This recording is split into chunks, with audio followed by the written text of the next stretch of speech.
মানুষকে যত্ন নিলে মানুষ যে কত ভালো হয় আপনি কল্পনাও করতে পারবেন না। মানুষকে নার্চারিং করলে, মানুষকে পলিশ করলে, মানুষকে গ্রুমিং করলে, মানুষকে সঠিক তারবিয়া দিলে মানুষ অনন্য হয়ে ওঠে। প্রতিটি মানুষ অনন্য। মানুষকে আল্লাহ তাআলা দিয়েছেন অসীম ক্ষমতা। মানুষ যা কল্পনা করতে পারে মানুষ তা করে দেখাতে পারে।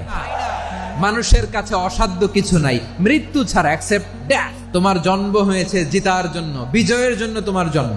মানুষের শুরুটাই হয় বিজয় দিয়ে।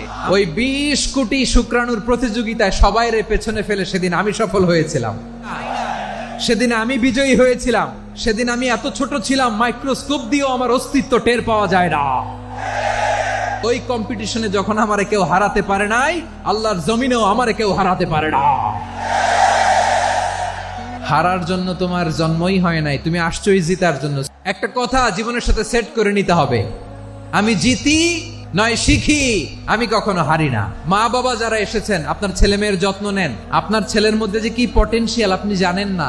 আমার যে মা বোনেরা আছেন, ছেলে মেয়েদেরকে কখনো ছোট করে কথা বলবেন না। ও যে কোথায় যাবে আপনি জানেন না। আপনি মা হয়ে তাকে সাহস দিবেন, তার কল্পনার জগৎটাকে সাজাতে তাকে উৎসাহিত করবেন। ঠিক কিনা বলেন?